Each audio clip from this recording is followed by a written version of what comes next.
What is going on, everybody? Welcome back to the channel. After Sound here, bringing you Splinterlands content every single day. We also stream right here on this channel every Tuesday, Thursday, and Sunday morning, so come by and say hello. All right, continuing this series, doing a deep dive on all of the Gladiator cards. As I mentioned in the first video, which was for the Fire cards, or the Fire Splinter, with the Conscript ability coming out with the Soulbound Reward cards, as well as a Conscript rule set announced. It feels as though these cards are going to be much more prevalent, we'll call it, around the game, as well as the tournament, right? there's also tournaments that they have been added to. So I just wanted to cover them. This video specifically is only going to be for the Water Splinter, so keep an eye out for the rest. I will be going in a row and releasing these hopefully over the next couple of days as I get a chance to record them. But if you missed this Fire Splinter, go ahead and check that out, and we'll get to the others very shortly, hopefully. Okay, starting from the bottom and going up top. So we have our common cards, Alva the Crusher. Now, Alva, I am not necessarily a fan. I don't use this card. I have it maxed for bronze, and you can see here. Let's start at like level 1. Let's start at like max for bronze, then go to max for silver. Now, maxed for bronze, which is where I have it. Again, the water team just has some awesome melee cards, and at this level, right, at level 3 max for bronze, it just doesn't compete to where I'm playing at, which is mostly in silver or gold, actually in diamond, technically for ranked, but when I play phrase, where this would be relevant, it's usually going to be in a silver or gold level fray.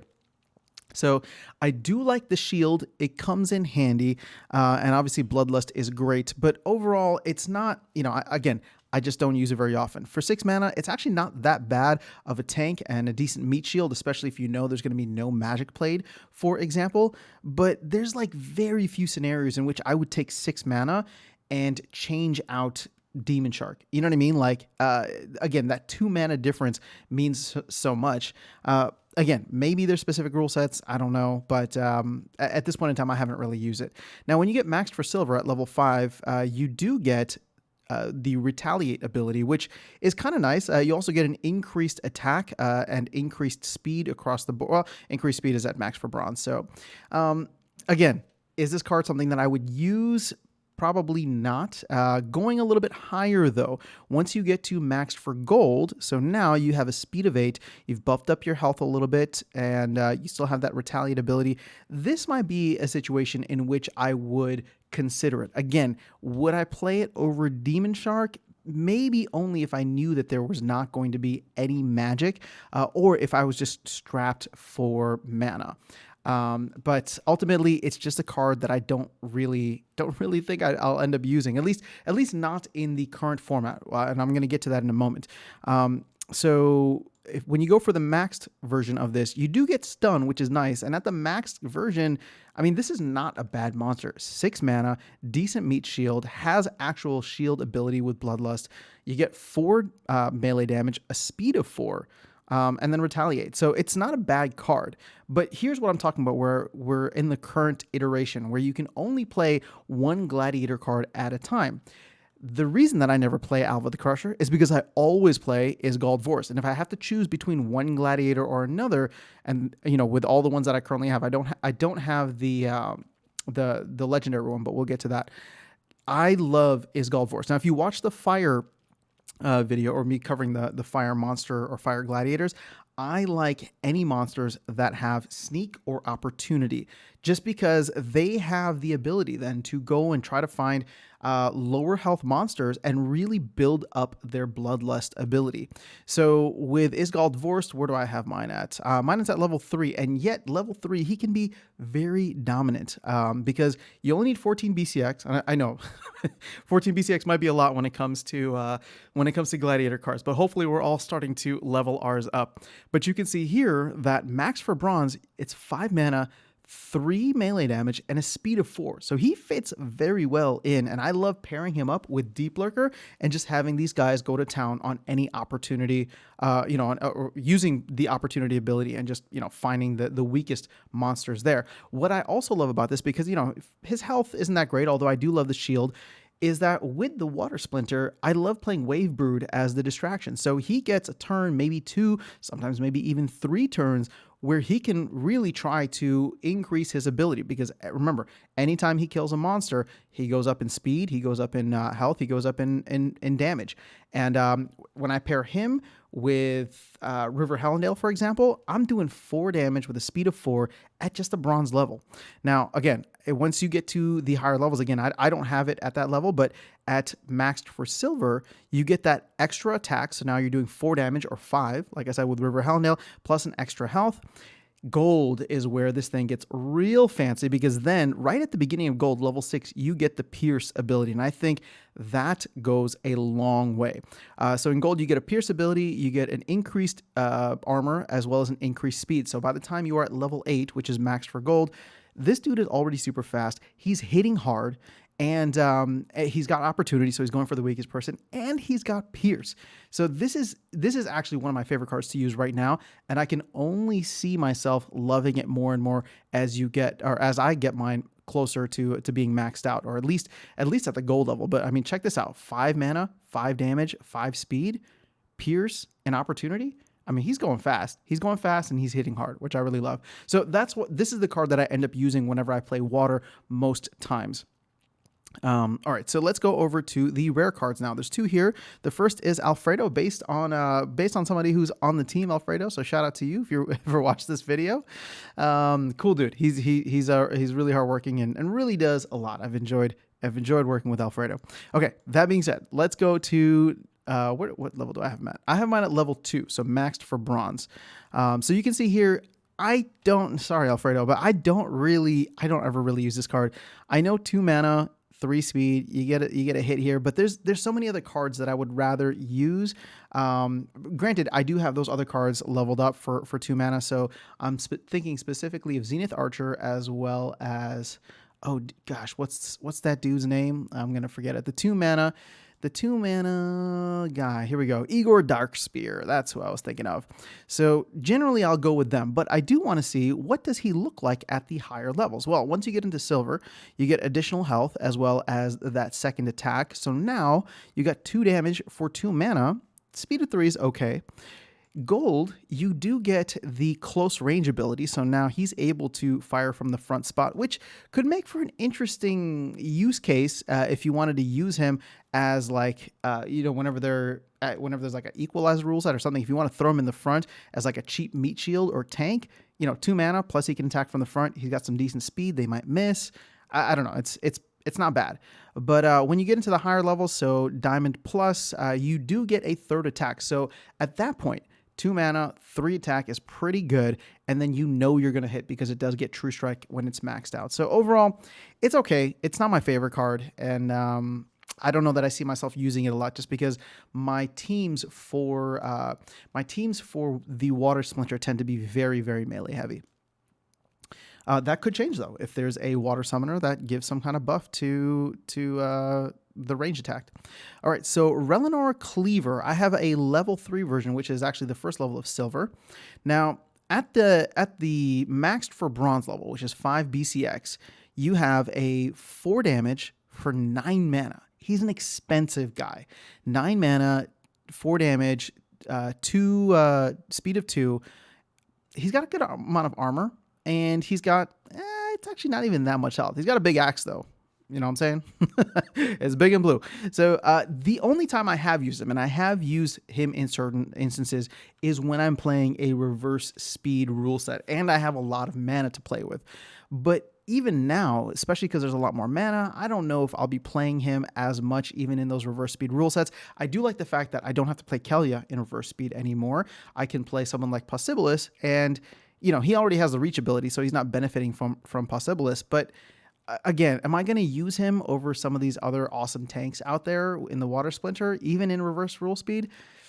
Maybe, maybe not. Now, when you get into gold, there is a benefit, because you get the Inspire ability, and that's where I can see myself potentially using him a little bit more. So especially once you get to gold, max for gold, which is level 6, you get 5 damage, a speed of 3, which again isn't like, you're not going to write home or beat Usain Bolt with that, but you do get a little bit faster, and you pair him up with someone like Kelia, it could benefit. But the Inspire ability might be worth it just to put him in as a support card to support what's it called? Deep Lurker, Demon Shark, Rooney, any of these other monsters, or Pelacor Bandit, like or Uraeus. Like there's so many awesome melee monsters that I love playing with that. So this is one that I could potentially see myself using just because of the support ability. And then of course, as you get a little bit higher, 9 mana, 6 damage, 3 speed. Again, I could potentially see myself using it, but at this point in time, it has not been valuable for me at the at the bronze or silver levels. Okay, let's move on to the epic. Now, this is one that I just got recently, Edith Emberstar. And if this is based on somebody from the team as well, I think I know who it is. That's pretty awesome, actually. So 8 mana right off the bat. All right, so this is at level 1. 8 mana, 4 range damage. Obviously, it has Bloodlust, speed of 3, health of 7. It's okay. There's other good ranged monsters out there, especially for this high mana, but the Bloodlust does make it nice. Now, where this card gets really interesting is the Cleanse ability. Now, I believe there's another monster that just came out with Rift Watchers that offers the Cleanse ability as well. Is it Coastal Nymph? Let's see. Nope, not Coastal Nymph. Or maybe I'm not thinking of the right person. Sea Stalker. All right, yeah, so here, Sea Stalker is the one. So this is 8 mana, 5 damage. Okay, so this is this is not an epic. This is a rare card. So you'd have to get it. You can only play it at the gold level where you get the Cleanse ability. And at that point, you're doing 8 mana, 5 damage, 3 speed. You do get Camouflage and Snipe though, so it is a different use case than Edith Emberstar. So let's go back over here. But the thing is, you can play Edith with the Cleanse ability in silver. So that is clutch because at level 3, you can play that in silver. So this is something that I can see being very valuable. And you can see here the main stats, 8 mana, 5 damage, 3 speed. Again, you don't get the Camouflage ability or the Snipe ability, but I can see this being useful in certain cases, especially if I want somebody who can pack a little bit more punch, and I have mana to work with, and I don't necessarily want to play River Nymph, which is the other main monster that I will use. For Cleanse. Now, once you get like max for gold, which is level 5, you do get the strengthen ability, so that gives everybody a little bit of a buff. And then at the highest levels, you're doing 8 mana, 6 damage, 4 speed. It's not bad. Again, am I using this card right now at level 1? No. Can I see myself using it in the future? Sure. If there's specific rule sets, or namely anything that is like poison based, right? That's when I would be looking to use a Cleanse, or if I want to have like Bakjira in front, if it's like a no melee battle or something, I could see myself using Edith Emberstar rather than someone like River Nymph, just because of the fact that you can do so much more damage than with River Nymph. So I can see myself using it. We'll see where it goes. I need to open them in packs first. Okay, and the one that is not yet in my collection, we have Flagolon Rain, Flagolon Rainy, I think. Now, this card at level 1, so this is for bronze. This is a legendary card. At bronze, you're doing 6 mana, 2 magic damage with a speed of 2, but there is Blast, as well as, of course, Bloodlust. Now, that's okay. When I'm looking at the next level, you do get an increased health. So this is for silver, as well as Shatter. Now, I don't think Shatter applies to the monsters that it blasts. Although, if anybody wants to correct me in this, please let me know. But I'm just being more conservative. I don't want to make this card seem more OP than it is. But I'm quite positive that if you do blast damage to another monster that has an armor, it will not shatter that armor. It will only shatter the armor of the one that took the direct hit. Then at the higher levels in gold, you do get the knockout ability, as well as an increased health. So again, it's just okay. And then, obviously maxed out, if you're able to get 11 BCX of this card, you get that extra damage. So 3 damage, which is important because then your blast damage bumps up to 2, right? So you'll be doing 3 damage to the main target, 2 damage to the other targets. And, it's not fast, but overall, I don't know. The thing is, there is a better meta now for what's that called? Stunning monsters. There's a lot more monsters that do stun. Igor Darkspear is one that quickly comes to mind. And then there's Watercaller as well, I believe, from the, here you go, Watercaller. So, there's opportunities for knockout to be to be valuable. But again, I don't personally play like that, and I'm not a great player, so maybe you shouldn't be listening to me on that. But whenever it's like a knockout rule set or something like that, I'm not necessarily trying to put in stun monsters, because I really just try to put in what I think is the best lineup overall, because I don't play to that much, and I haven't noticed a difference. But then again, maybe somebody who's a little bit more, a little bit more experienced with the game would think differently. So overall, not as big a fan of many of the cards in the Water Splinter, at least at the higher levels. Again, I think Iskal Vorst carries it by far for the water team. I mean, this dude, even just at silver, is going to take you far, in my opinion. Pairs so well with the Chaos Legion cards as they are right now. And ultimately, once you get him into gold with that Pierce, it's going to be really tough to stop him. I mean, just imagine, just imagine him and Deep Lurker wrecking havoc with Demon Shark up front, with what's his name? River Hellendale, giving them all an extra buff. Like, again, it's one of my favorite cards to play when it comes to Gladiator cards overall. So not just within the Water Splinter, but overall, it is one of my favorite cards, and I'm only playing with it at the bronze level. So I cannot wait until I can get mine to level 6, for example, where we can get that Pierce ability. But that is all I have for you guys in this video for the water monsters, or the water gladiators. Let me know your thoughts in the comments below. I'll see you all in the next video, and I'll catch you all in the next video, and I'll see you around the game. Next one is going to be Earth, so keep an eye out for it. Take care.